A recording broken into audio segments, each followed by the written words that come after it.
بسم الله الرحمن الرحيم قد أفلح المؤمنون الذين هم في صلاتهم خاشعون والذين هم عن اللغو معرضون. أعوذ بالله من الشيطان الرجيم. بسم الله الرحمن الرحيم. الحمد لله رب العالمين.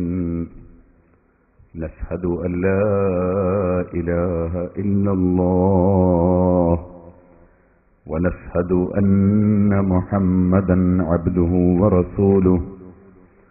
اللهم صل وسلم وبارك على رسولك وحبيبك سيدنا محمد وعلى آل وأصحاب سيدنا ومولانا محمد وعلى جميع الأنبياء والمرسلين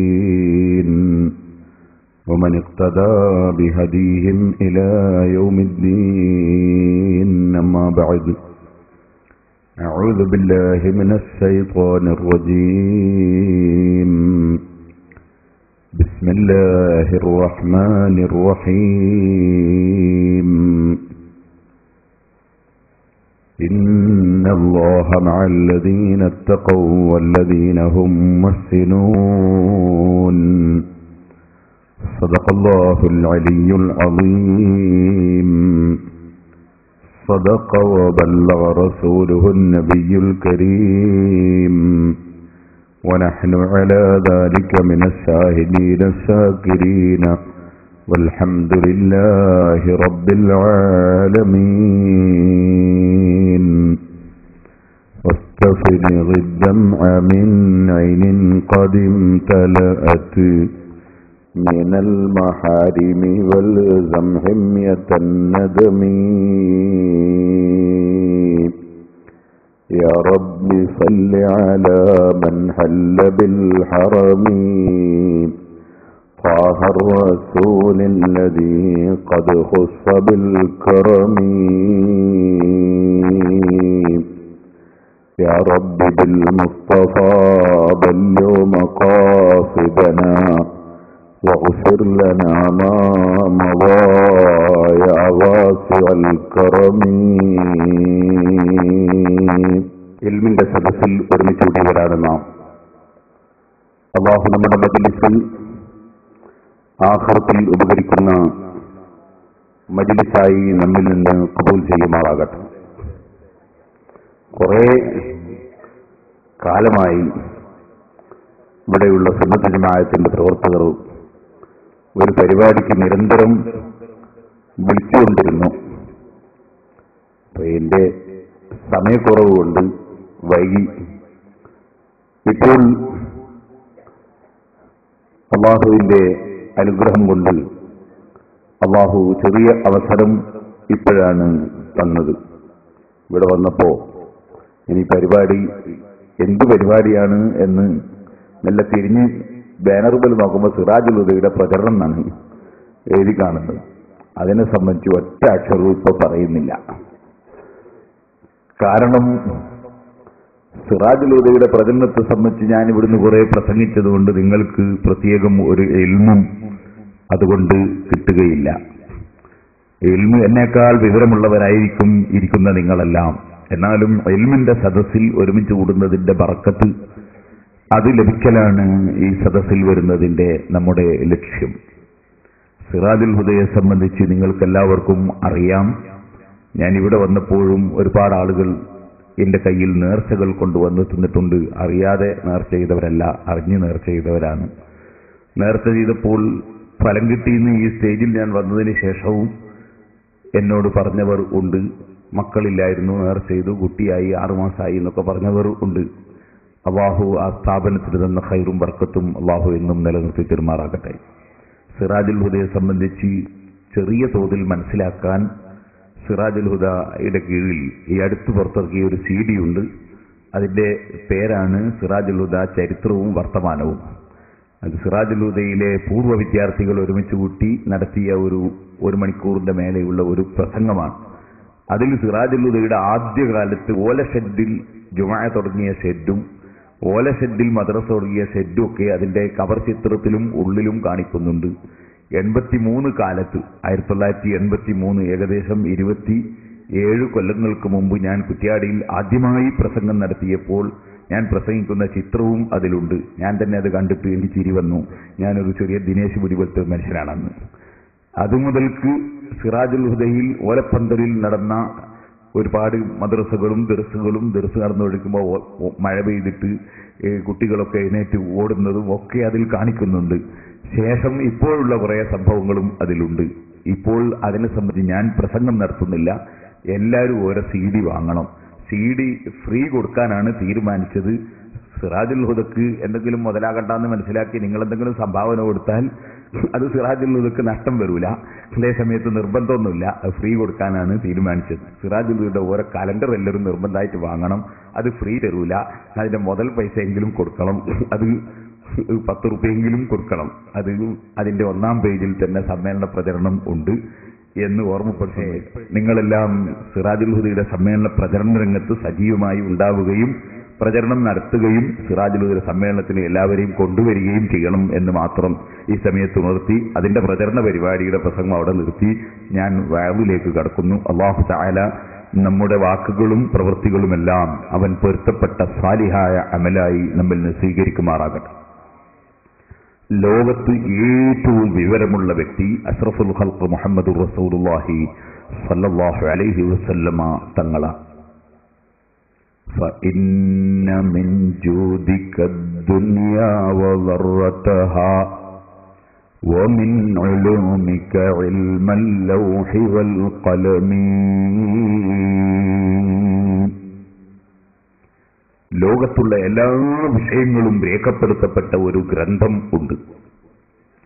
ആ ഗ്രന്ഥമാണ് ലൗഹുൽ മഹ്ഫൂദ് എന്ന് പറയുന്നത്. കിതാബുൻ മുബീൻ എന്നോ ഇമാമുൻ മുബീൻ എന്നോ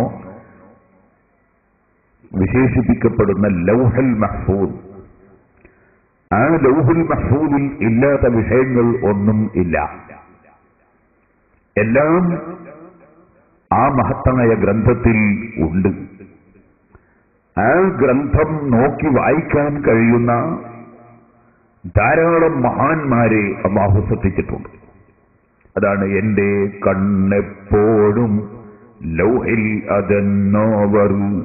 ബഹുമാനപ്പെട്ട മഹീദ്ദീൻ ശൈഖ് റളിയല്ലാഹു അൻഹു പറഞ്ഞു, എന്റെ കണ്ണ് ലൗഹുൽ മഹ്ഫൂദിലാണ്. ആ നിലക്കുള്ള പവറും അറിവും അല്ലാഹു നൽകിയ മഹാന്മാർ ഉണ്ട്. ഇമാം ഹുജ്ജത്തുൽ ഇസ്ലാം അബൂ ഹാമിദ് അൽ ഗസാലി റഹ്മത്തുള്ളാഹി അലൈഹി അവിടുത്തെ ഇഹ്യാ ഉലൂമുദ്ദീനിൽ വിവരിച്ചത് കാണാം. മനുഷ്യന്റെ ഹൃദയം ഒരു കണ്ണാടി പോലെയാണ്. കണ്ണാടി വളരെ ക്ലിയറായി ഇങ്ങനെ ഒരു കലവറയും ഇല്ലാതെ കണ്ണാടി ഇങ്ങനെ പിടിച്ചു കൊടുത്താൽ ആ കണ്ണാടിയിലേക്ക് തിരിക്കപ്പെടുന്ന ടോർച്ചിന്റെ ലൈറ്റ് കണ്ണാടി സ്വീകരിക്കുകയും അതുപോലെ അത് പ്രതിഫലിപ്പിക്കുകയും ചെയ്യും.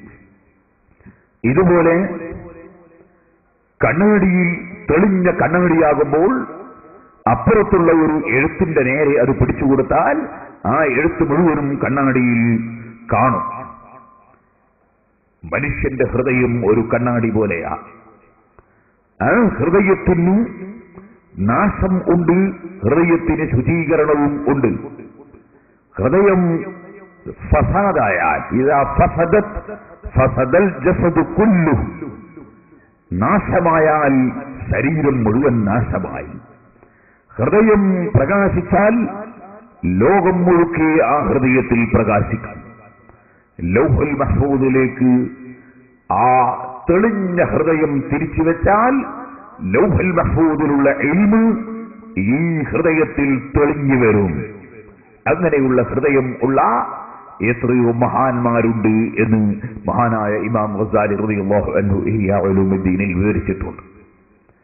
ആ നിലക്ക് ഹൃദയമുള്ള ആളായിരുന്നു ബഹുമാനപ്പെട്ട ഗൗസുൽ ആലം മുഹയ്യിദ്ദീൻ അബ്ദുൽ ഖാദിർ ജീലാനി ഖദ്ദസല്ലാഹു സിർറഹുൽ അസീസ്. അതുകൊണ്ടാണ് അവിടുന്ന് പറഞ്ഞത്, എന്റെ കണ്ണെപ്പോഴും ലൗഹിൽ അദന്നോവർ, എന്റെ കണ്ണ് ലൗഹൽ മഹ്ഫൂദിലാണ്. ആ മുഹീദ്ദീൻ ശൈഖ് റളിയല്ലാഹു അൻഹു പോലും നബി സല്ലല്ലാഹു അലൈഹി വസല്ലമ തങ്ങളിൽ നിന്ന് ചെറിയ ബറക്കത്ത് ലഭിച്ചതിന്റെ പേരിൽ ഇൽമ കിട്ടിയ ആളാണ് എന്ന് വരുമ്പോൾ, ഏറ്റവും വലിയ വിവരമുള്ള അമ്പിയാക്കൾ ഖലീലുല്ലാഹി ഇബ്രാഹിം അലൈഹിസ്സലാത്തു വസ്സലാം ഭൂമിയിൽ ഇരിക്കുമ്പോൾ ആകാശം കാണുന്ന വ്യക്തിയാണ്. കദാലിക നുരി ഇബ്രാഹിമ മലകൂതസ് സമാവാതി വൽ അർദ് വലിയകൂന മിനൽ മുഖ്മിനീൻ. ഖുർആനിൽ അല്ലാഹു പറഞ്ഞു, ആകാശഭൂമികളുടെ സാമ്രാജ്യങ്ങൾ അങ്ങേക്ക് നമ്മൾ ഇബ്രാഹിം നബി അലൈഹി ഇസ്ലാമിനെ നമ്മൾ കാണിച്ചു കൊടുത്തിട്ടുണ്ട് നബിയെ. അങ്ങനെ ആകാശങ്ങൾ മുഴുവനും ഭൂമി മുഴുവനും ഇരുന്ന ഇരുത്തിത്തത്തിൽ കാണുന്ന ഖലീലുല്ലാഹി ഇബ്രാഹിം അലൈഹിസ്സലാത്തു വസ്സലാം, അങ്ങനെയുള്ള എല്ലാ മഹാന്മാരും എന്നല്ല, وَمِنْ عُلُومِكَ عِلْمَ اللَّوْحِ وَالْقَلَمِ. അങ്ങോട്ട് ബേക്കോട്ട് പുറത്ത് റോട്ടുമ്മൽ നിൽക്കുന്നവരൊക്കെ ഇറങ്ങി വന്നാൽ ഈ പാറമ്മൽ ഇരിക്കാൻ സൗകര്യമുണ്ട്. പേപ്പർ പ്രവർത്തകന്മാർ തരികയും ചെയ്യും. അത് അറിയാഞ്ഞിട്ട് അവർ ബുദ്ധിമുട്ടി നിൽക്കണ്ടെന്ന് മനസ്സിലാക്കി പറഞ്ഞതാണ്. എനിക്ക് നിന്നാലും കുഴപ്പമില്ല, ഇരുന്നാലും കുഴപ്പമില്ല. സഹോദരന്മാരെ, ലൗഹുൽ മഹ്ഫൂദിലുള്ള അറിവ് അതുപോലും നബി സല്ലല്ലാഹു അലൈഹി വസല്ലം തങ്ങളുടെ അറിവിന്റെ ഒരു അംശം മാത്രമാണ് എന്ന് പറയുന്ന വിധത്തിൽ ഏറ്റവും അറിവുള്ള സൃഷ്ടിയാണ് അഷ്റഫുൽ ഖൽഖ് മുഹമ്മദുർ റസൂലുള്ളാഹി സല്ലല്ലാഹു അലൈഹി വസല്ലം. ആ നബി സല്ലല്ലാഹു അലൈഹി വസല്ലം തങ്ങളോട് തന്നെ അല്ലാഹുവിന്റെ കൽപ്പന, വഖുർ റബ്ബി സിദ്നി ഇൽമാ, ഓ നബിയെ തങ്ങൾ അല്ലാഹുവിനോട് പ്രാർത്ഥിക്കണം, റബ്ബി സിദ്നി ഇൽമാ, എനിക്ക് നീ ഇൽമിനെ വർദ്ധിപ്പിച്ചു തരണം എന്ന് പ്രാർത്ഥിക്കണം. അപ്പോൾ ഇൽമിൽ തികഞ്ഞ ഒരൊറ്റ മനുഷ്യരും ഇല്ല. നബി സല്ലല്ലാഹു അലൈഹി വസല്ലം തങ്ങൾക്കും എപ്പോഴും ഇൽമ് കൂടുതൽ കൂടുതൽ കിട്ടാൻ വേണ്ടി പ്രാർത്ഥിച്ചു കൊണ്ടിരിക്കുകയാണ്. وعلمك ما لم تكن تعلم وكان فضل الله عليك عظيما. ഓ നബിയെ, അങ്ങേക്ക് ആവശ്യമുള്ള അറിയാത്ത എല്ലാ കാര്യങ്ങളും അങ്ങേക്ക് അല്ലാഹു പഠിപ്പിച്ചു തന്നിട്ടുണ്ട്. അങ്ങേക്ക് അല്ലാഹു തന്ന ഔദാര്യവും കൊടുതിയും അത് വളരെ മഹത്തരമാണ് എന്ന് പരിശുദ്ധ ഖുർആൻ പറഞ്ഞിട്ടുണ്ട്. ആ നബി സല്ലല്ലാഹു അലൈഹി വസല്ലം തങ്ങൾ പോലും അല്ലാഹുവിനോട് എപ്പോഴും ഇൽമു വർദ്ധിപ്പിച്ചു കിട്ടാൻ വേണ്ടി പ്രാർത്ഥിക്കണം എന്ന് പറയുമ്പോൾ, ഇൽമു പറയുക, ഇൽമു കേൾക്കുക, ഇൽമു പഠിപ്പിക്കുക, അതിന്റെ മഹത്വം പറഞ്ഞു തീർക്കാൻ സാധ്യമല്ല. ഇവിടെ അൽഹംദുലില്ലാ ഒരു മദ്രസ, ഈ മദ്രസ എന്തിനുള്ളതാണ്? ഇൽമു പഠിപ്പിക്കാനുള്ളതാണ്. നമ്മുടെ ദർസുകൾ എന്തിനുള്ളതാണ്? ഇൽമു പഠിപ്പിക്കാനുള്ളതാണ്. എന്നാൽ ഇൽമു എന്ന് പറയുമ്പോൾ ഒരുപാട് ഇൽമുകൾ ഉണ്ട്. നബി സല്ലല്ലാഹു അലൈഹി വസല്ലം തങ്ങൾക്ക് ധാരാളം ചികിത്സയെ സംബന്ധിച്ച് അറിവുണ്ടായിരുന്നു. അതുകൊണ്ട് അവിടുന്ന് പല മരുന്നുകളും പറഞ്ഞു തന്നിട്ടുണ്ട്. അല്ലാഹു സുബ്ഹാനഹു വ തആല അങ്ങനെ അറിവ് കൊടുത്തിട്ടുണ്ട്. അത് പുസ്തകം വായിച്ച് പഠിച്ചതല്ല, അല്ലാഹു തആല ഹൃദയത്തിൽ ഇട്ടുകൊടുത്ത ഇൽമാണ്. അതുപോലെ നബി സല്ലല്ലാഹു അലൈഹി വസല്ലം ഇന്നും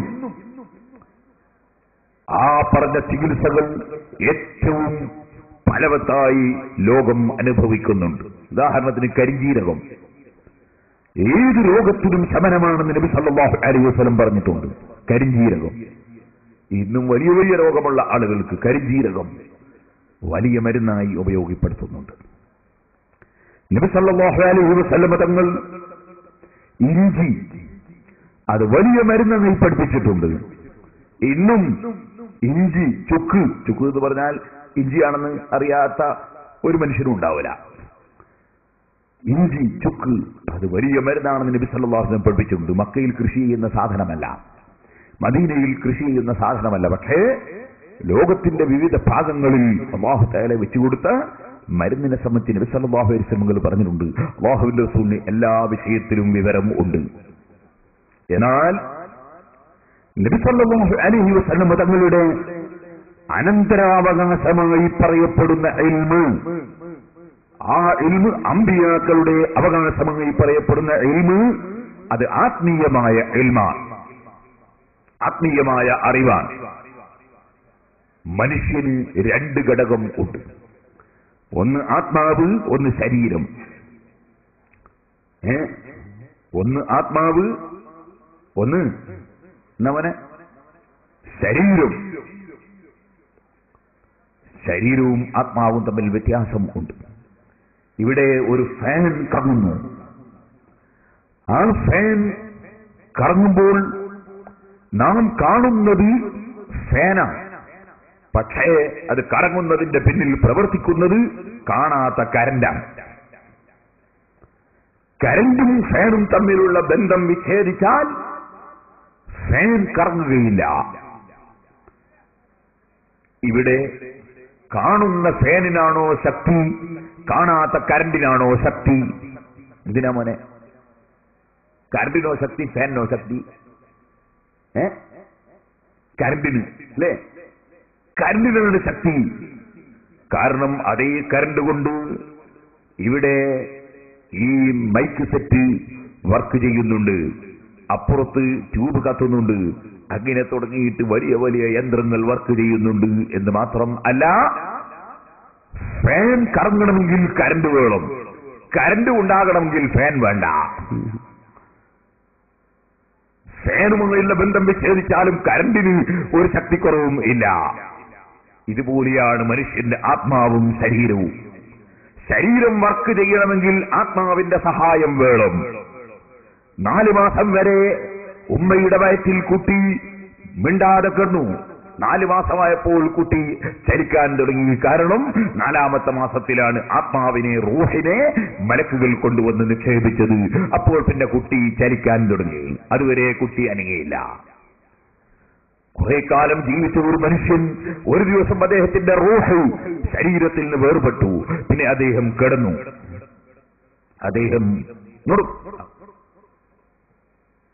അദ്ദേഹം കിടന്നു. അദ്ദേഹത്തെ സംബന്ധിച്ച് നമ്മൾ പറയും അദ്ദേഹം മരിച്ചു കിടന്നു എന്ന് പറയും. മരിച്ചു കിടന്നു അല്ലേ പറയില്ലേ? അയാൾ മരിച്ചു കിടക്കുകയാണെന്ന് പറയില്ലേ? മരിച്ചു കിടന്നു എന്ന് പറയും. അദ്ദേഹം മരിച്ചുപോയി എന്നും പറയും അല്ലേ? അങ്ങനെ പറയല്ലോ, അദ്ദേഹം മരിച്ചുപോയി എന്ന് പറയില്ലേ? കിടന്നിട്ടുണ്ടേ പോയിട്ടില്ല, പോയിട്ടുണ്ടേ മരിച്ചിട്ടില്ല. പിന്നെ ഇങ്ങനെ രണ്ടും ശരിയാകുന്നത്? അതെ, മരിച്ചു കിടന്നു എന്ന് പറയുന്നത് ശരീരമാണ്. ആത്മാവ് ശരീരത്തിൽ പിരിഞ്ഞപ്പോൾ ശരീരം കിടന്നു. മരിച്ചു പോയി എന്ന് പറഞ്ഞതോ? മരിച്ചു പോയി എന്ന് പറഞ്ഞത് ആത്മാവാണ്. ശരീരവുമായി വേർപെട്ടപ്പോൾ ആത്മാവ് പോയി. ആത്മാവിന് പോകാൻ ശരീരം വേണ്ട, ശരീരത്തിന് പോകാൻ ആത്മാവ് വേണം.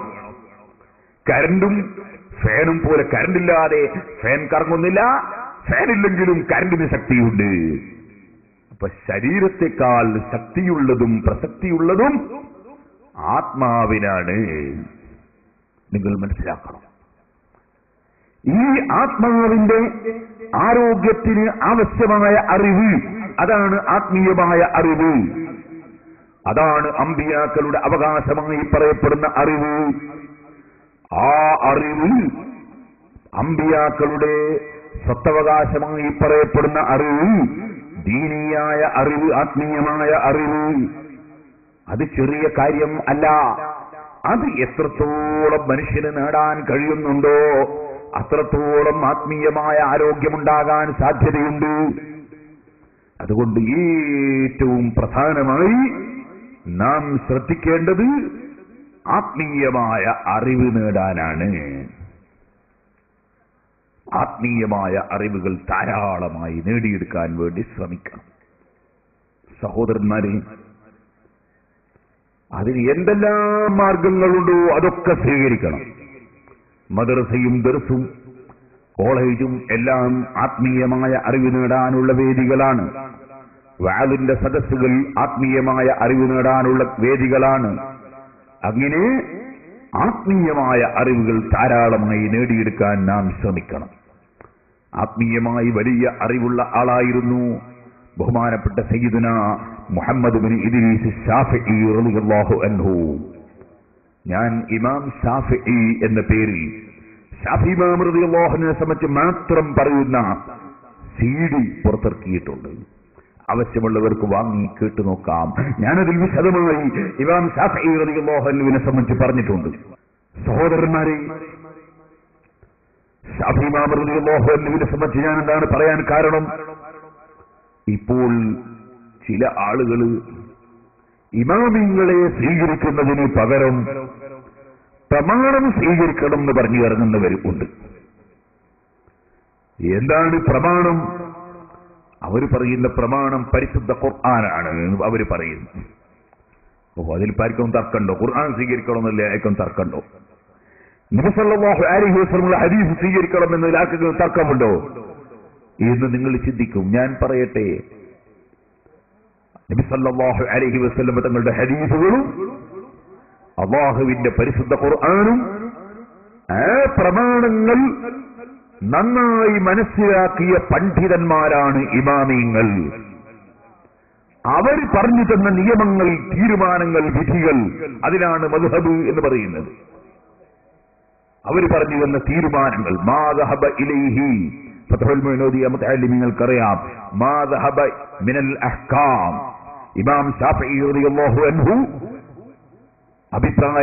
അഭിപ്രായപ്പെട്ട തീരുമാനിച്ച ഹുക്മുകൾ, തീരുമാനങ്ങൾ, ഹുക്മ് തീരുമാനം, വിധി, ഇമാം ശാഫഈ റളിയല്ലാഹു അൻഹു പറഞ്ഞ തീരുമാനങ്ങൾ, അതാണ് ശാഫഈ മദ്ഹബ് എന്ന് പറയുന്നത്. 4 മദ്ഹബുകൾ എന്ന് പറഞ്ഞാൽ 4 ഇമാമിങ്ങൾ പറഞ്ഞ തീരുമാനങ്ങൾ. അവർ എങ്ങനെയാണ് തീരുമാനം പറഞ്ഞത്? രാമായണം നോക്കിയിട്ടല്ല, മഹാഭാരതം നോക്കിയിട്ടല്ല, അല്ലെങ്കിൽ ബൈബിൾ നോക്കിയിട്ടല്ല, 4 പത്രം വായിച്ചിട്ടല്ല. അവര് നിയമം പറഞ്ഞത് ഫത്ഹുൽ മുഈനിൽ തന്നെ പറഞ്ഞിട്ടുണ്ട്. വസ്തിംദാദുഹു മിനൽ കിതാബി വസ്സുന്നത്തി വൽ ഇജ്മാഇ വൽ ഖിയാസ്. ഇസ്ലാമിന്റെ പ്രമാണങ്ങൾ, ആ പ്രമാണങ്ങളിൽ നിന്നാണ് കർമ്മശാസ്ത്ര പണ്ഡിതന്മാര് തീരുമാനം കണ്ടെത്തിയത്. ആ പ്രമാണങ്ങളിൽ നിന്ന് വിവരമുള്ളവർ കണ്ടെത്തിയ നിയമങ്ങൾ, ആ നിയമങ്ങൾ അനുസരിച്ച് ജീവിക്കുന്ന മുസ്ലിമീങ്ങൾ 1400-ലധികം വർഷമായി അവർ അവരുടെ മുൻഗാമികളായ പണ്ഡിതന്മാരെ മുഖേന മനസ്സിലാക്കിയ നിയമങ്ങൾ, ആ നിയമങ്ങൾ അനുസരിച്ച് മുസ്ലിം ഉമ്മത്ത് ഒറ്റക്കെട്ടായി ജീവിക്കുമ്പോൾ മുസ്ലിം ഉമ്മത്തിനെ നശിപ്പിക്കാനും മുസ്ലിം ഉമ്മത്തിനെ ഭിന്നിപ്പിക്കാനും ഉദ്ദേശിച്ച കക്ഷികൾ അവർ പൂർവകാലത്ത് നമുക്ക് കിട്ടിയ മതത്തെ മാറ്റിമറിക്കാൻ വേണ്ടി ആ പറഞ്ഞ പണ്ഡിതന്മാരുടെ നിയമങ്ങൾ, അവര് പറഞ്ഞ തീരുമാനങ്ങൾ ചോദ്യം ചെയ്യാൻ വേണ്ടി ഓരോ കക്ഷികളും പ്രമാണം എടുത്ത് സ്വന്തത്തിൽ ദുർവ്യാഖ്യാനം ചെയ്തു. ആ ദുർവ്യാഖ്യാനത്തിൽ അറിവ് കുറഞ്ഞ പലരും പെട്ടുപോയി. അല്ലാഹു അവർക്ക് സന്മാർഗത്തിന്റെ വഴി കാണിച്ചു കൊടുക്കട്ടെ. ഇവിടെ അത്തരത്തിലുള്ള കക്ഷികൾ ഇല്ലാത്തതുകൊണ്ട് ഞാൻ ആ വിഷയത്തിലേക്ക് വിശദമായി കടന്ന് സംസാരിക്കുന്നില്ല. ഒരാമുഖമായി മാത്രം ഞാൻ നിങ്ങളോട് പറയുകയാണ്. പ്രമാണത്തിന്റെ കോലെങ്ങനെയെന്നറിയോ? ഒരാസ്പത്രിയിൽ ഒരാൾ പോയി. ആസ്പത്രിയിൽ കയറി ചെല്ലുമ്പോ തന്നെ ചുമരിന്റെ മേലെ എഴുതി വെച്ചതുകൊണ്ട് ഇവിടെ തുപ്പുക. അപ്പൊ മൂപ്പര് കാർക്കിച്ചിട്ട് ചുമരുമേലെ ഒരൊറ്റ തുപ്പ് കൊടുത്തു. അപ്പോ വാച്ച്മാൻ വന്ന് പിടിച്ചു, എന്തിനാ ആസ്പത്രിയുടെ ചുമരുമേൽ തുപ്പി വെച്ച്? ഇയാൾ പറഞ്ഞു, ഞാൻ പ്രമാണം അനുസരിച്ച് പോകുന്ന ആളാണ്. എന്ത് പ്രമാണം? ഈ ചുമരിന്റെ മേലെ എഴുതി വെച്ചു, നിങ്ങൾ കാണുന്നില്ലേ, ഇവിടെ തുപ്പുക. ഈ വാച്ച്മാൻ ചോദിച്ചു, അല്ല സാഹിബേ, നിങ്ങൾക്ക് മുഖില്ലേ? എന്തേ ഇവിടെ തുപ്പുകാൻ അവിടെ എഴുതി വെച്ചിട്ട് ഇന്നേ വരെ ആരെങ്കിലും അവിടെ തുപ്പിയിട്ടുണ്ടോ? ആരും തുപ്പിയില്ല. ആസ്പത്രി ഉണ്ടാക്കിയിട്ട് നൂറ്റാണ്ടുകളായി, ഇന്ന് വരെ ഒരു മനുഷ്യൻ അവിടെ തുപ്പിയില്ല. അവർക്ക് എവിടെയാ തുപ്പിയത്? അവർ തുപ്പിയത് ആസ്പത്രി ഉണ്ടാക്കിയ അന്ന് മുതൽ തുപ്പി വരുന്നുണ്ട്, എഴുതിയും വെച്ചിട്ടുണ്ട്. എവിടെയാ തുപ്പിയത്? അതിന്റെ നേരെ ചുവടെ ഒരു ചട്ടി വെച്ചിട്ടുണ്ട്. ആ ചട്ടിയിൽ കുറെ പൂഴിയിട്ട് വെച്ചിട്ടുണ്ട്. ആ പൂഴിയിലാണ്, മണലിലാണ് ഇന്ന് വരെ ഉള്ള ആളുകൾ തുപ്പിയത്. അപ്പൊ ഇയാളെ മറുപടി, അത് ഇന്ന് വരെയുള്ള ആളുകൾക്ക് പിഴവ് പറ്റി. പിന്നെ തുപ്പുണ്ട് ചുമരുമല. അതെന്താ കാരണം? ചുമരുമലാണ് ഇവിടെ എഴുതി വെച്ചത്. ചട്ടിയിലാണ് തുപ്പണമെങ്കിൽ ചട്ടീന്റെ ഉള്ളിൽ എഴുതി വെക്കേണ്ടത് ഇവിടെ തുപ്പുക. ചുമരുമല എഴുതി വെച്ച സ്ഥിതിക്ക് ചുമരുമ തുപ്പണം. സുബ്ഹാനല്ലാഹ്. ഞാൻ ചോദിക്കട്ടെ, ഇദ്ദേഹത്തെ വളരെ പെട്ടെന്ന് തന്നെ ആശുപത്രിയുടെ ഉള്ളിലേക്ക് കൂട്ടിക്കൊണ്ടുപോയി ചികിത്സ നടത്തുകയല്ലേ വേണ്ടത്? എന്നാ സഹോദരന്മാരെ, പറഞ്ഞത് ശരിയെന്നല്ലേ? അയാൾ പറഞ്ഞ പ്രമാണം അങ്ങനെ തന്നെയല്ലേ ഉള്ളത്? ഇവിടെ തുപ്പാൻ ചുമരുമലല്ലേ എഴുതി വെച്ചത്? പക്ഷെ തുപ്പേണ്ടത് അവിടെയാണോ? ഇവിടെ തുപ്പുക എന്ന് എഴുതി വെച്ചത് കൊണ്ട് എന്താണ് ഉദ്ദേശം? ആ ഉദ്ദേശം അന്ന് മുതൽ ഇന്ന് വരെ തുപ്പിയവർ എവിടെ തുപ്പി എന്ന് നോക്കിയിട്ട് മനസ്സിലാക്കണം. അതില്ലാതെ വെറും എഴുത്തു നോക്കി മനസ്സിലാക്കിയാൽ അബദ്ധം വരും. ഇത് തന്നെയാണ് പരിശുദ്ധ ഇസ്ലാമിന്റെ പ്രമാണം നോക്കുന്ന സ്ഥലത്തും അബദ്ധങ്ങൾ സംഭവിച്ചവർക്ക് മുഴുവനും പറ്റിയ അബദ്ധം.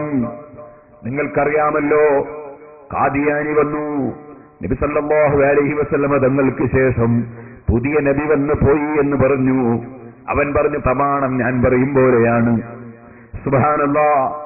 കള്ളത്തരീഖത്തുകാരൻ വന്നു, നിസ്കാരം തീരെ വേണ്ടെന്ന് വാദിച്ചു. അവൻ പറഞ്ഞു, ഖുർആൻ പറയുന്നത് അങ്ങനെയാണ്. പിന്നെ നമ്മുടെ JCB കാണുമ്പോൾ ഓർമ്മ വരുന്ന മൗലവി വന്നു. അയാൾ വന്നിട്ട് പറഞ്ഞു, നിസ്കാരം 3 എണ്ണം മാത്രമേ പാടുള്ളൂ, പ്രമാണം ഞാൻ പറയും പോലെയാണ്.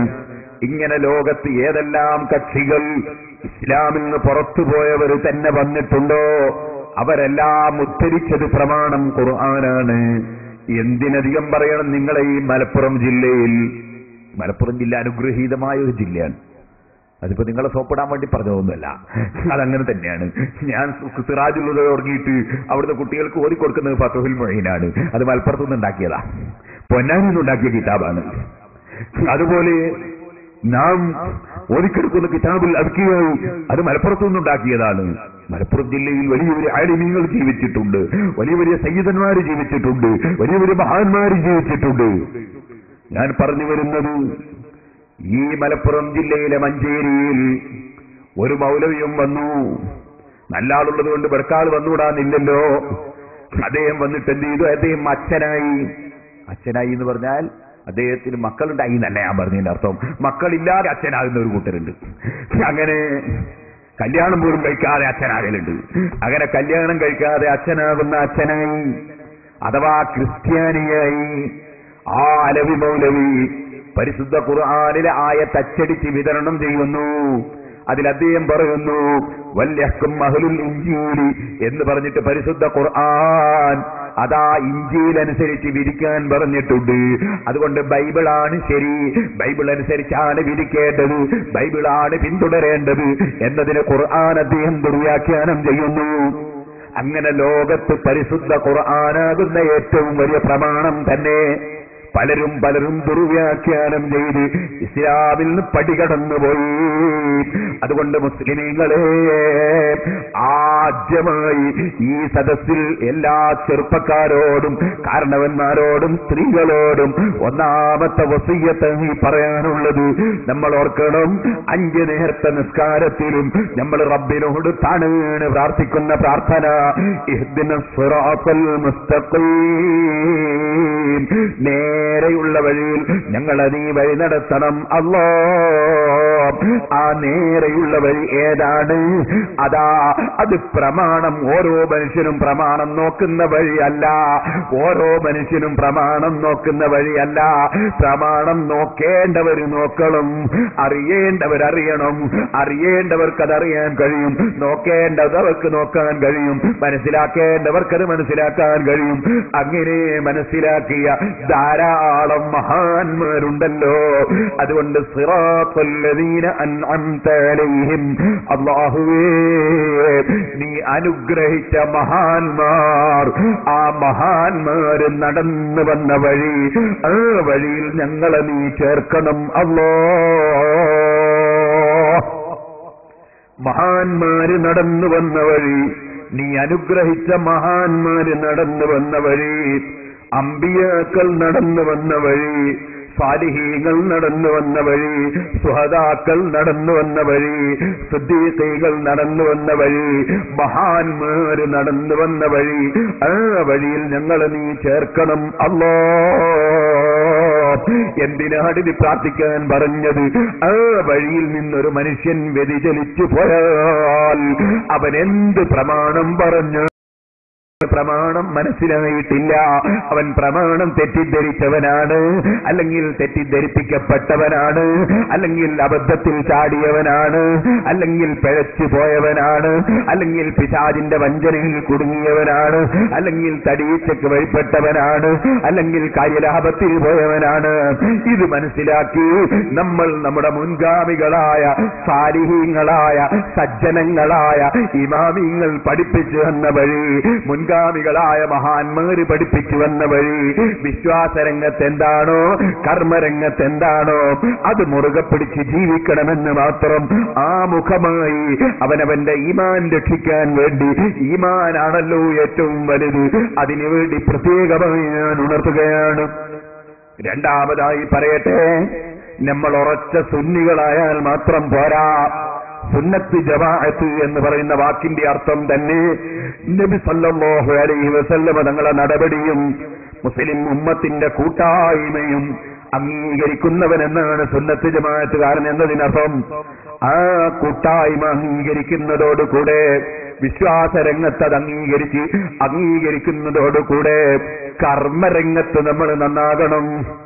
കർമ്മരംഗത്ത് നന്നാകണം എന്ന് ഞാൻ പറഞ്ഞാൽ, ഓ മുസ്ലിം സഹോദരന്മാരേ, അഷ്റഫുൽ ഖൽഖ് സല്ലല്ലാഹു അലൈഹി വസല്ലമ തങ്ങളുടെ സഹാബത്തിന്റെ ജീവിതം എന്താണ്? അവരാരെങ്കിലും ഒരു നേരത്തെ നിസ്കാരം ഖളാക്കിയവരുണ്ടായിരുന്നോ? ഏതെങ്കിലും ഒരു സഹാബി എപ്പോഴെങ്കിലും ഒരു നിസ്കാരം ഖളാക്കിയിരുന്നോ? ഇല്ല ഇല്ല. സുബ്ഹി അടക്കം ഒരൊറ്റ നേരത്തെ നിസ്കാരം നബി സല്ലല്ലാഹു അലൈഹി വസല്ലം തങ്ങളുടെ സഹാബത്ത് ഖളാക്കിയിട്ടില്ല. നിസ്കരിക്കാനാണ് നിർദ്ദേശം. ആ നിസ്കാരം ശത്രുക്കളുമായി ഏറ്റുമുട്ടുന്ന ഘോരമായ യുദ്ധം നടക്കുന്ന സമയത്ത് പോലും നിസ്കാരം ഖളാക്കാൻ അനുവദിക്കുന്നില്ല. സമയത്ത് തന്നെ നിസ്കരിക്കണം. പുരുഷന്മാരോട് നിർദ്ദേശം പരമാവധി ജമാഅത്തായി നിസ്കരിക്കണമെന്നാണ്. ആ ജമാഅത്തും പരിശുദ്ധ ഖുർആൻ പറഞ്ഞു, ഓ നബിയേ, യുദ്ധം നടക്കുന്ന സമയത്ത് തങ്ങൾ അതാ ഇമാമത്ത് നിന്ന് നിസ്കരിക്കുക. സഹാബത്താകുന്ന സൈന്യത്തെ രണ്ട് ബേച്ചായി തിരിക്കുക. ഒരു ബേച്ച് തങ്ങളെ കൂടെ നിസ്കരിക്കുക, ഒരു ബേച്ച് കാത്തിരിക്കുക. ആ ഒരു ബേച്ചും കൊണ്ടൊരു റകഅത്ത് നിസ്കരിച്ചു കഴിഞ്ഞാൽ, അല്ലെങ്കിൽ 2 റകഅത്ത് നിസ്കരിച്ചു കഴിഞ്ഞാൽ നബിയെ തങ്ങളവരെ മറ്റുള്ളവരെ കാത്തിരിക്കുക. ആ ആദ്യത്തെ ബേച്ച് അവരെ നിസ്കാരം പൂർത്തീകരിച്ച് പിരിഞ്ഞു പോവുക. പിന്നീട് നേരത്തെ കാത്തുനിന്നിരുന്ന കാവൽ നിന്നിരുന്നവർ അങ്ങയെ വന്ന് പിന്തുടർന്ന് നിസ്കാരം ആരംഭിക്കുക. അവരെയും കൊണ്ട് തങ്ങൾ നിസ്കാരം പൂർത്തീകരിക്കുക. ആകയാൽ ചുരുക്കി പറഞ്ഞാൽ ജമാഅത്തായി തന്നെ പരമാവധി നിസ്കാരം നിർവഹിക്കണം. ഒരു നിലക്കും ജമാഅത്തായി നിസ്കരിക്കാൻ കഴിയാത്ത വിധം തിങ്ങി വെട്ടുന്ന ഘോരമായ പോരാട്ടമാണെങ്കിൽ പരിചാലന്ന ഓടുക്കുബാനൻ, അവർ ഓടിക്കൊണ്ടോ നടന്നുകൊണ്ടോ, അവരോടിക്കൊണ്ടോ നടന്നുകൊണ്ടോ ഓട്ടത്തിൽ നിസ്കരിക്കട്ടെ, നടത്തത്തിൽ നിസ്കരിക്കട്ടെ. ഇത് കഴിഞ്ഞ് നിസ്കരിക്കാമെന്ന് വെക്കാൻ നിവൃത്തിയില്ല, പിന്നെയാക്കാമെന്ന് മനസ്സിലാക്കാൻ നിവൃത്തിയില്ല. കൃത്യമായി നിസ്കരിക്കണം. ഓ മുസ്ലിമീങ്ങളെ, ഞാൻ വേദനയോടെ പറയട്ടെ, ചിലരൊക്കെ അഹ്ലുസ് സുന്നത്തി വൽ ജമാഅത്തിൽ ഉറച്ചു നിൽക്കുന്ന ജനങ്ങളാണ്. നല്ല വിശ്വാസമാണ്, പണ്ഡിതന്മാരോട് വലിയ ആദരവാണ്, തങ്ങന്മാരെ കണ്ടാ കൈപിടിച്ച് ചുംബിക്കലാണ്, പണ്ഡിതന്മാരെ കണ്ടാ പ്രാർത്ഥിക്കാൻ പറയലാണ്, വാളിന്റെ സദസ്സുകളിൽ ആവേശത്തോടെ പോകലാണ്, ആണ്ടിനും മുറുസിലും നേർച്ചക്കൊക്കെ സജീവമാണ്. പക്ഷേ നിസ്കാരം കളാക്കുന്നതിൽ വലിയ പ്രശ്നമൊന്നും തോന്നാത്ത ചില സാധാരണക്കാരുണ്ട്. നിങ്ങളെ സദസ്സിൽ അത്രക്കാരുണ്ടോ ഇല്ലേ എനിക്കറിയില്ല. ഓ മുസ്ലിം ചെറുപ്പക്കാരേ, ഒരിക്കലും ജീവിതത്തിൽ നിസ്കാരം കളാക്കി പോകരുത്. ഓ ഉമ്മമാരേ, ഒരിക്കലും നിസ്കാരം സമയം നഷ്ടപ്പെടുത്തരുത്. فخلف من بعدهم خلف أضاعوا الصلاة واتبعوا الشهوات فسوف يلقون غيا. അലി ഇബ്നു അബീ ത്വാലിബ് റളിയല്ലാഹു അൻഹു നബി സല്ലല്ലാഹു അലൈഹി വസല്ലമ തങ്ങളെ സമീപിക്കാൻ ചെന്നപ്പോൾ സുജൂദിൽ കിടന്നിട്ട് നബി സല്ലല്ലാഹു അലൈഹി വസല്ലമ തങ്ങൾ വിങ്ങിപ്പൊട്ടി കരയുന്നത് കണ്ടപ്പോ, നിസ്കാരം കഴിഞ്ഞിട്ട് എന്തിനാണ് നബിയേ തങ്ങളിങ്ങനെ അല്ലാഹുവിന്റെ മുമ്പിൽ നെറ്റിയും കുത്തി വിങ്ങിപ്പൊട്ടിയതെന്ന് ചോദിച്ചപ്പോ പറഞ്ഞില്ലേ, റബ്ബിന്റെ ഖുർആനിൽ ഇറങ്ങിയൊരായത്ത്, ആ ആയത്ത് ഞാൻ കാണുമ്പോൾ പിൽക്കാലത്ത് വരുന്ന എന്റെ സമുദായത്തിലുള്ള ജനങ്ങളെ കുറിച്ച് ഞാൻ വിഷമിച്ച് കരയുന്നു. فخلف من بعدهم خلف أضاعوا الصلاة واتبعوا الشهوات فسوف يلقون غيا. നിസ്കാരം നഷ്ടപ്പെടുത്തുന്നതിന് വലിയ പ്രശ്നം തോന്നാത്തൊരു വിഭാഗം പിൽക്കാലത്ത് വരാനിരിക്കുന്നു. അവർക്ക് കഠിനമായ ശിക്ഷ നരകത്തിലുണ്ട്. അതവർ കണ്ടെത്തിക്കുമെന്ന് പറയുമ്പോ എന്റെ ഉമ്മത്തിൽ നിസ്കാരം കളാക്കുന്ന എന്റെ സമുദായത്തിലുള്ള പാവപ്പെട്ട ജനങ്ങളുടെ ഗതിയോർത്ത് എനിക്ക് സമാധാനമില്ല.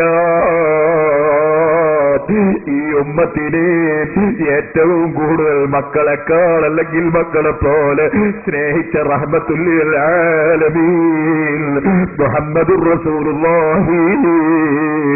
ഓ മുസ്ലിം ചെറുപ്പക്കാരാ, 1400ഓളം കൊല്ലങ്ങൾക്ക് ശേഷം ജനിക്കുന്ന എന്നെയും നിങ്ങളെയും ഓർത്തിട്ട് 1400ഓളം കൊല്ലങ്ങൾക്ക് മുമ്പ് നമ്മെ പ്രിയം വെച്ച നമ്മുടെ നേതാവ് ശഫീഉൽ മുദ്നിബീൻ മുഹമ്മദുർ റസൂലുള്ളാഹി സുജൂദിൽ കിടന്ന് കരയുന്നു കേട്ടോ.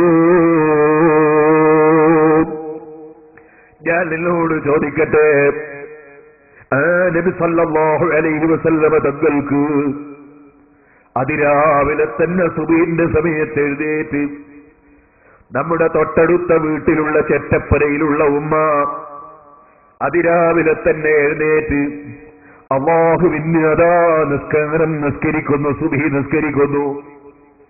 സുബഹി നിസ്കാരം പുരുഷന്മാരെ ജമാഅത്തായി നിസ്കരിക്കാൻ ശ്രമിക്കുക. അങ്ങനെ ജമാഅത്തായി നിസ്കരിച്ചാൽ അവനെ സംബന്ധിച്ച് അല്ലാഹുവിന്റെ റസൂൽ സല്ലല്ലാഹു അലൈഹി വസല്ലം പറഞ്ഞു, അവൻ രാത്രി മുഴുവനും എഴുന്നേറ്റ് സുന്നത്ത് നിസ്കരിച്ച പ്രതിഫലമുണ്ട് സുബഹി ജമാഅത്തായി നിസ്കരിക്കുന്നവന്.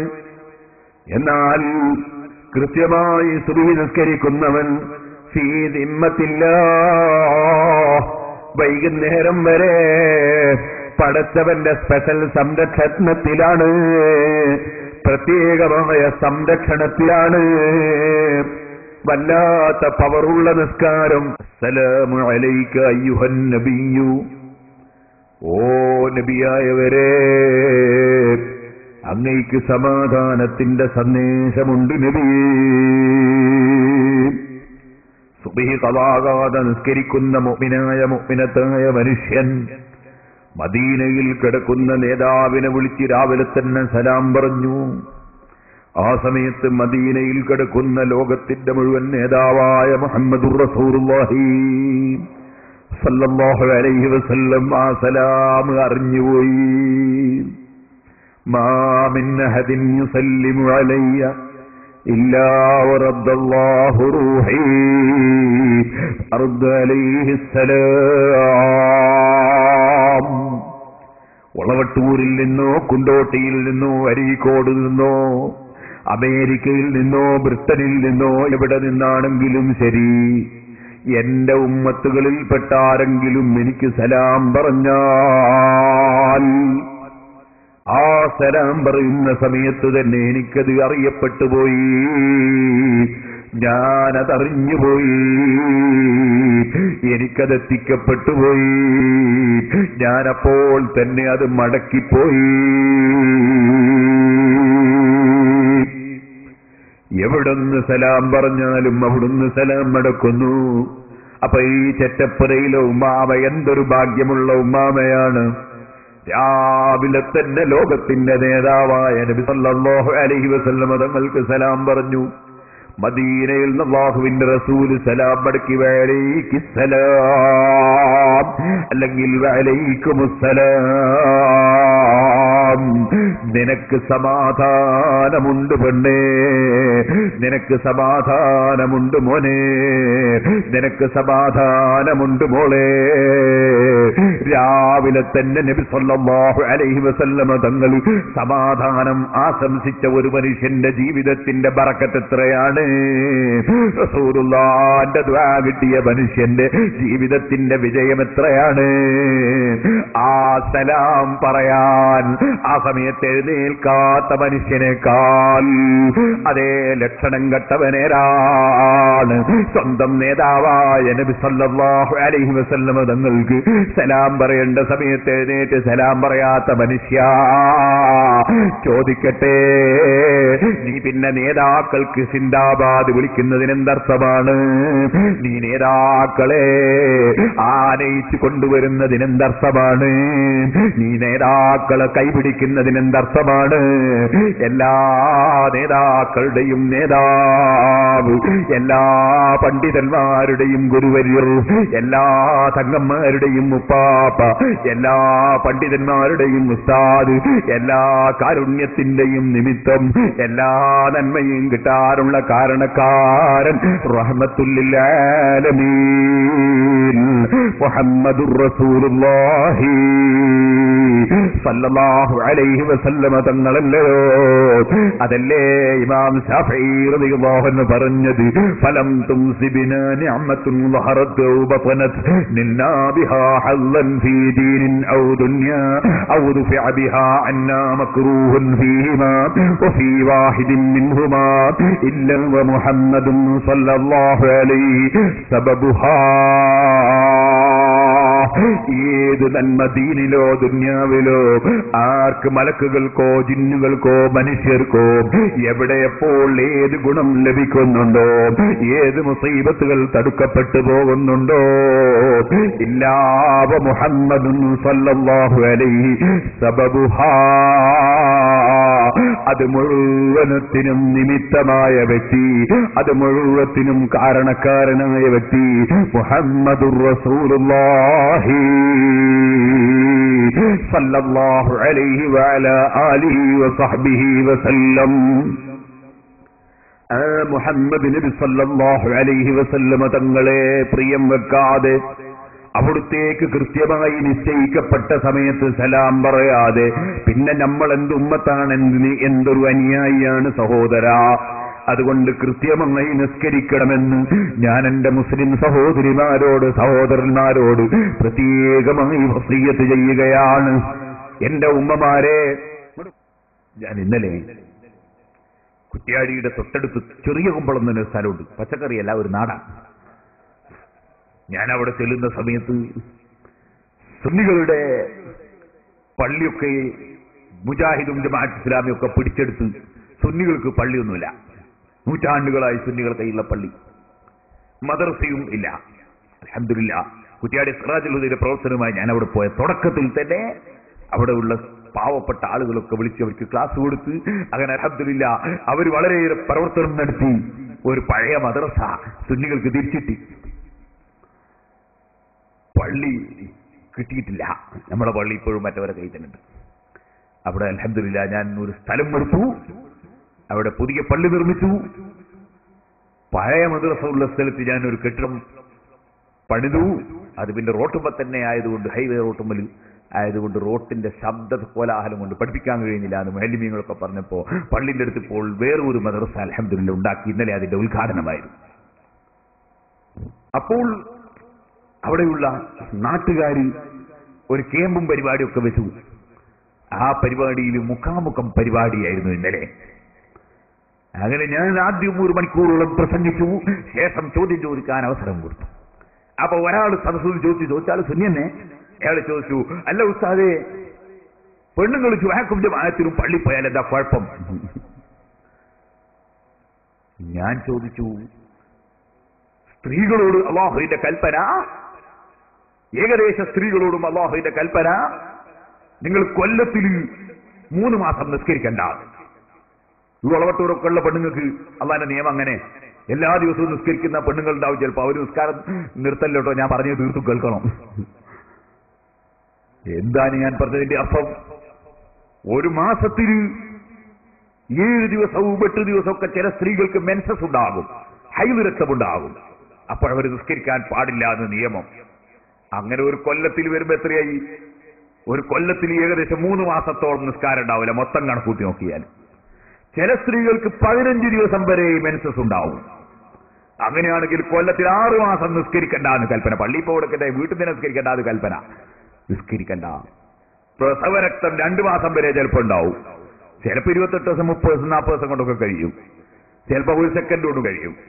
ചിലപ്പോൾ 2 മാസം വരെ ഉണ്ടാവും. അപ്പോ ഒരു പ്രസവിച്ച സ്ത്രീക്ക് 2 മാസം നിസ്കാരം വേണമെന്ന് കൽപ്പന. ഇവിടെ ഒക്കെ ഇല്ലേ അതേ ചോദ്യം, എന്താ ഹൈദുള്ള സമയത്ത് പെണ്ണുങ്ങൾ നിസ്കരിച്ചാൽ കുഴപ്പം? പ്രസവരക്തമുള്ള സമയത്ത് സ്ത്രീകൾ നിസ്കരിച്ചാൽ എന്താ കുഴപ്പം? പള്ളി കൊടുക്കട്ടെ, വീട്ടിൽ തന്നെ നിസ്കരിച്ചാൽ എന്താ കുഴപ്പം? കുഴപ്പമല്ല, കുഴപ്പമുണ്ടായാലും കുഴപ്പമുണ്ടാകാതിരിക്കുമല്ലോ ഇവിടുത്തെ വിഷയം. അള്ളാഹു റസൂൽ ഇത് പഠിപ്പിച്ചു എന്നുള്ളതാണ്. നബി സല്ലല്ലാഹു അലൈഹി വസല്ലം തങ്ങൾ പഠിപ്പിച്ചു, വബുയൂതുഹുന്ന ഖൈറുൽ ലഹുന്ന, സ്ത്രീകൾക്ക് നിസ്കരിക്കാൻ അവരുടെ വീടാണ് ഖൈർ. അപ്പോൾ അല്ലാഹുവിന്റെ റസൂലിനെ വിശ്വസിക്കുന്ന സ്ത്രീകൾ വീട്ടിൽ വെച്ച് നിസ്കരിക്കും. റസൂലുള്ളാഹിനെ വിശ്വസിക്കാതെ മൗലവിമാരെ വിശ്വസിക്കുന്ന സ്ത്രീകൾ പള്ളിയിൽ പോകും. റസൂലുള്ളാഹിനെ വിശ്വസിക്കുന്ന സ്ത്രീകൾ പള്ളിയിൽ നിന്ന് പോവില്ല, അവർ വീട്ടിൽ നിസ്കരിക്കും. കാരണം അതാണ് ഖൈറു എന്ന് നബി സല്ലല്ലാഹു അലൈഹി വസല്ലം പറഞ്ഞിട്ടുണ്ട് എന്ന് ഞാൻ അവിടെ വെച്ച് വിശദീകരിച്ച് പറഞ്ഞു. ഇതിനേക്കാൾ കൂടുതൽ വിശദീകരിച്ചിട്ടുണ്ട്, അവിടെ അതിന്റെ വേദിയാണ്. ഇവിടെ അതല്ലല്ലോ പറഞ്ഞു വരുന്നത്. ഇവിടെ സ്ത്രീകളോട് പറയട്ടെ, നിങ്ങൾ കൃത്യമായി 5 വഖ്ത് നിങ്ങളെ വീട്ടിൽ വെച്ച് കൃത്യമായി നിസ്കരിക്കണം. മെൻസസ് ഉള്ള സമയത്ത് നിസ്കാരം പാടില്ല, പ്രസവരക്തമുള്ള സമയത്ത് പാടില്ല. അതല്ലാത്ത സമയങ്ങളിൽ കൃത്യമായി ഉമ്മമാരെ നിങ്ങൾ നിസ്കരിക്കണം. നിസ്കാരം കൈയൊഴിക്കാൻ പാടില്ല. ചില സ്ത്രീകൾക്ക് മെൻസസിന്റെ പുറമെ രോഗം കാരണത്താൽ ബ്ലീഡിംഗ് ഉണ്ടാകുന്ന സ്ത്രീകളുണ്ട്. ആ സമയത്ത് അവർ നിസ്കരിക്കണം. അതെങ്ങനെ നിസ്കരിക്കണം എന്നത് നിങ്ങൾ പണ്ഡിതന്മാരോട് ചോദിച്ച് മനസ്സിലാക്കണം. അതിൽ പല വിധത്തിലുള്ളവരുണ്ട്, പല നിയമങ്ങളുണ്ട്. അതിൽ നേരത്തെ മെൻസസ് ഉണ്ടായി പതിവുള്ളവരുണ്ട്, അതുപോലെ പതിവില്ലാത്തവരുണ്ടാകാം. ചില സ്ത്രീകൾക്ക് നേരത്തെ മെൻസസ് ഉള്ള പീരീഡ് എപ്പോഴാണ് തുടങ്ങുന്നത്, എപ്പോഴാണ് അവസാനിക്കുന്നതെന്ന് ഓർമ്മയുള്ളവരുണ്ടാകാം, ഓർമ്മയില്ലാത്തവരുണ്ടാകാം. അവർക്കൊക്കെ വ്യത്യസ്ത നിയമങ്ങളുണ്ട്. അതുകൊണ്ട് ഞാൻ ഓർമ്മപ്പെടുത്തുന്നു, മെൻസസിന്റെ പീരീഡിനേക്കാൾ അധികം സ്ത്രീകൾക്ക് ബ്ലീഡിംഗ് ഉണ്ടാകുന്നുവെങ്കിൽ അവരാ സമയത്ത് നിസ്കരിക്കൽ നിർബന്ധമാണ്. എങ്ങനെ നിസ്കരിക്കണം എന്നത് മദ്രസകളിൽ പഠിപ്പിക്കപ്പെടുന്നുണ്ട്. ആ മദ്രസയിൽ പഠിച്ചത് ഓർമ്മയില്ലെങ്കിൽ പണ്ഡിതന്മാരോട് ചോദിച്ച് മനസ്സിലാക്കിയവർ നിസ്കരിക്കണമെന്നും, ചോദിക്കാൻ അവർക്ക് മടിയുണ്ടെങ്കിൽ ഭർത്താക്കന്മാര് ചോദിച്ച് മനസ്സിലാക്കി അവർക്ക് പഠിപ്പിച്ചു കൊടുക്കണമെന്നും സാന്ദർഭികമായി ഞാൻ ഉണർത്തുകയാണ്. ഒരു കാര്യം കൂടി എന്റെ ഉമ്മമാരോട് പറയട്ടെ. ഒരു സ്ത്രീയുടെ മെൻസസ് അത് നിൽക്കുന്നത് അസറിന്റെ സമയത്താണെങ്കിൽ, അസറിന്റെ സമയത്താണ് മെൻസസ് നിൽക്കുന്നതെങ്കിൽ ആ സ്ത്രീ കുളിച്ച് വൃത്തിയായി അസർ നിസ്കരിക്കണം. അതിന്റെ പുറമെ അതിന്റെ നേരെ മുമ്പത്തെ ദുഹറും നിസ്കരിക്കണം. ഒരു സ്ത്രീയുടെ മെൻസസ് നിൽക്കുന്നത് ഇശാഇന്റെ സമയത്താണെങ്കിൽ കുളിച്ച് വൃത്തിയായി ഇശാ നിസ്കരിക്കണം. അതിന്റെ പുറമെ ഇശാഇന് മുമ്പുള്ള മഗ്രിബും നിസ്കരിക്കണം. ഇത് കർമ്മശാസ്ത്രപരമായ ഒരു നിയമമാണ്. അതറിയാത്ത സ്ത്രീകൾ മനസ്സിലാക്കി വെക്കണം. അതേ സമയത്ത് സുബിഹിയായതിനു ശേഷമാണ് മെൻസസ് നിൽക്കുന്നതെങ്കിൽ കുളിച്ച് വൃത്തിയായി സുബിഹി നിസ്കരിച്ചാൽ മതി. അതിന് മുമ്പത്തെ ഇശാ വേണ്ട. ളുഹർ നിസ്കാരത്തിന്റെ സമയത്താണ് മെൻസസ് നിൽക്കുന്നതെങ്കിൽ കുളിച്ച് വൃത്തിയായി ളുഹറും ളുഹറിന്റെ ശേഷമുള്ളതും നിസ്കരിച്ചാൽ മതി. ളുഹറിന് മുമ്പുള്ള സുബിഹി വേണ്ട. മഗ്രിബിന്റെ സമയത്താണ് മെൻസസ് നിൽക്കുന്നതെങ്കിൽ കുളിച്ച് വൃത്തിയായി മഗ്രിബും ശേഷമുള്ള നിസ്കാരങ്ങളും മതി. അസർ നിസ്കാരം നിർവഹിക്കേണ്ടതില്ല. നേരെ മറിച്ച് ഞാൻ ആദ്യം പറഞ്ഞത് മറന്നു പോകണ്ട. അസറിന്റെ സമയത്താണ് മെൻസസ് നിൽക്കുന്നതെങ്കിൽ അതിന് കൂടുതൽ സമയം വേണ്ട. മഗ്രിബ് 6 മണിക്കാണെങ്കിൽ 5:59 5:59 മെൻസസ് നിൽക്കുന്നതെങ്കിൽ കുളിച്ച് മഗ്രിബ് നിസ്കരിക്കണം. അതിന്റെ പുറമെ അസറിന്റെ സമയത്താണല്ലോ മെൻസസ് നിന്നത്, അതുകൊണ്ട് അസർ നിസ്കരിക്കണം. അതിന്റെ നേരെ തൊട്ട് മുമ്പുള്ള ദൂറും നിസ്കരിക്കണം. ഇതുപോലെ സുബഹി 5 മണിക്കാണെങ്കിൽ 4:59 മെൻസസ് നിൽക്കുന്നതെങ്കിൽ തന്നെ ആ സ്ത്രീ അതാ കുളിച്ച് വൃത്തിയായി സുബഹി നിസ്കരിക്കണം. അതിന്റെ പുറമെ ഇശാ നിസ്കരിക്കണം. ഇശാഇന് മുമ്പുള്ള മഗ്രിബും നിസ്കരിക്കണം. ഈ മസ്അല അതിന് വന്ന ഉമ്മമാരെ നിങ്ങൾ ശ്രദ്ധിച്ചു വെക്കണമെന്നുണർത്തുകയാണ്. പഴയ കാലത്ത് കർമ്മശാസ്ത്രപരമായ നിയമങ്ങൾ ധാരാളം പറയുന്ന വഅദിന്റെ 40 ദിവസം 60 ദിവസം 90 ദിവസമൊക്കെ നീണ്ടു നിൽക്കുന്ന വഅദ് പരമ്പരയുണ്ടായിരുന്നു. ഇല്ലേ പഴയ കാലത്ത്? 40 ദിവസം ഇല്ലേ? നമ്മളൊക്കെ കേട്ടില്ലേ? 40 ദിവസം കേട്ടില്ലേ? പഴയ കാലത്ത് അങ്ങനെ ഉണ്ടായിരുന്നു. ഇപ്പോഴതൊക്കെ പോയി. ഇൽമ് പറയാൻ ആളില്ല, മസ്അല പറയാൻ ആളില്ല, ഫിഖ് പറയാൻ ആളില്ല. ഉണ്ടെങ്കിൽ തന്നെ അവർക്ക് സമയമില്ല. ഉണ്ടെങ്കിൽ തന്നെ കേൾക്കാൻ ആൾക്ക് താല്പര്യമില്ല. അവനവന്റെ ദീനിന്റെ നിയമങ്ങൾ പഠിക്കൽ നിർബന്ധമല്ലേ സഹോദരന്മാരെ? നീണ്ടു നിൽക്കുന്ന കർമ്മശാസ്ത്രപരമായ നിയമങ്ങൾ പറയുന്ന ധാരാളം വേദികൾ അഹ്ലുസുന്നത്തി വൽ ജമാഅത്തിന്റെ പണ്ഡിതന്മാരും പ്രവർത്തകരും ഓരോ മഹല്ലത്തുകളിലും സംഘടിപ്പിക്കണം. മസ്അല നന്നായി പഠിച്ചു വാഴ് പറയുന്ന പണ്ഡിതന്മാരുണ്ടാകണം. കർമ്മശാസ്ത്ര നിയമങ്ങൾ ജനങ്ങൾക്ക് പറഞ്ഞ് മനസ്സിലാക്കി കൊടുക്കണം. തഖ്വയിലേക്ക് ജനങ്ങളെ ക്ഷണിക്കണം. അതിനാണ് വാളിന്റെ സദസ്സ്. വാളിന്റെ സദസ്സ് എന്ന് പറഞ്ഞാൽ ഉസ്താദിനെ ചീത്ത പറയാനുള്ളതല്ല, ഉസ്താദുമാരെ കുറ്റം പറയാനുള്ളതല്ല, ആലിമീങ്ങളെ ഗ്രൂപ്പ് തിരിച്ച് ചീത്ത പറയാനുള്ളതല്ല, തങ്ങന്മാരെ നിസ്സാരപ്പെടുത്താനുള്ളതല്ല, ഇൽമിന്റെ സദസ്സ് ഗീബത്തും നമീമത്തും ഫിത്നയും ഫസാദും പറയാനുള്ളതല്ല. ഇൽമിന്റെ സദസ്സ് വമൻ അഹ്സനു ഖൗലൻ മിമ്മൻ ദആ ഇലല്ലാഹ്, അല്ലാഹുവിലേക്ക് ജനങ്ങളെ ക്ഷണിക്കുന്നവനേക്കാൾ നല്ല വാക്ക് പറയുന്നവൻ ആരാണെന്ന് പരിശുദ്ധ ഖുർആൻ ചോദിച്ചില്ലേ? അല്ലാഹുവിലേക്ക് ജനങ്ങളെ ക്ഷണിക്കണം, അഥവാ അല്ലാഹുവിന്റെ ദീനിലേക്ക് ക്ഷണിക്കണം. അല്ലാഹുവിനെ പ്രിയം വെക്കുന്ന ജനങ്ങൾ ഇവിടെ ഉണ്ടാകണം. അല്ലാഹുവിനെ ഭയപ്പെടുന്ന ജനങ്ങൾ ഉണ്ടാകണം. അല്ലാഹുവിന്റെ ദീനിന്റെ നിയമം പാലിക്കുന്ന ജനങ്ങൾ ഉണ്ടാകണം. തെറ്റായ പ്രവർത്തനങ്ങളിൽ നിന്ന് മാറി നിൽക്കുന്ന മുത്തഖീങ്ങൾ ഉണ്ടാകണം. അതിന് പ്രചോദനം നൽകാനാണ് വാളിന്റെ സദസ്സ്, ക്ലാസിന്റെ സദസ്സ്, ഇൽമിന്റെ സദസ്സ്. ഈ ബോധം നമ്മെ നിയന്ത്രിക്കണം സഹോദരന്മാരെ. ഞാൻ നീട്ടി സംസാരിക്കുന്നില്ല. എല്ലാ വിഷയങ്ങളിലും പ്രസംഗിച്ച സീഡികളുണ്ട്. വിശദമായ പ്രസംഗം കേൾക്കുന്നവർക്ക് സീഡിയെ ആശ്രയിക്കാം. ഒരു ദിവസം കൊണ്ടെല്ലാം കൂടി പറയാൻ കഴിയില്ലല്ലോ. സുബ്ഹാനല്ലാഹ്, അല്ലാഹുവിന്റെ ദീനിന്റെ നിയമങ്ങളുണ്ടോ പറഞ്ഞാൽ തീരുന്നു. അത് വളരെ വിശാലമായ കടലല്ലേ സഹോദരന്മാരെ? അതിൽ നിന്നൊരു ചെറിയ തുള്ളി പോലും നമുക്ക് ലഭിച്ചിട്ടില്ലല്ലോ. ലഭിച്ചവര് മഹാന്മാരായ ഇമാമിങ്ങളല്ലേ, കഴിഞ്ഞുപോയ പണ്ഡിതന്മാരല്ലേ. ആ പണ്ഡിതന്മാര് പഠിപ്പിച്ച നിയമങ്ങൾ അത് നന്നായി മനസ്സിലാക്കി ജീവിതത്തിൽ പകർത്തി തഖ്വയോടെ ജീവിച്ച് മരിക്കണം. കൃത്യമായി നിസ്കരിക്കണം. എന്റെ ഉമ്മമാരെ, കൃത്യമായി നിങ്ങൾ വീട്ടിൽ വെച്ച് നിസ്കരിക്കണം. നിസ്കാരം ഫർദ് മാത്രം പോരാ. സ്ത്രീകളോടും പുരുഷന്മാരോടും എന്നോടും പറയട്ടെ, സുന്നത്ത് നിസ്കരിക്കണം. ഫർദ് നിസ്കാരത്തിന് വല്ല ന്യൂനതയുമുണ്ടെങ്കിൽ ആ ന്യൂനത അല്ലാഹു തആല നമുക്ക് ആഖിറത്തിൽ വെച്ച് പരിഹരിച്ചു തരിക സുന്നത്ത് നിസ്കാരം ഉണ്ടാകുമ്പോഴാണ്. അതുകൊണ്ട് സുന്നത്ത് നിസ്കാരങ്ങൾ ധാരാളം ജീവിതത്തിൽ കൊണ്ടുവരണം. അതിന് മടിയന്മാരാകരുത്. നമ്മൾ വളരെയേറെ ശ്രദ്ധിക്കണം. നമ്മുടെ നിസ്കാരത്തിന് ന്യൂനതയുണ്ടെന്ന് ഞാൻ പറയേണ്ടതില്ല. നിസ്കാരത്തിൽ കടന്നതിന് ശേഷം നമ്മുടെ മനസ്സിൽ എന്തൊക്കെ വേണ്ടാത്ത വിചാരം വന്നു, എന്തെല്ലാം വികാരം വന്നു, ആ നിസ്കാരം ന്യൂനതയുള്ളതല്ലേ.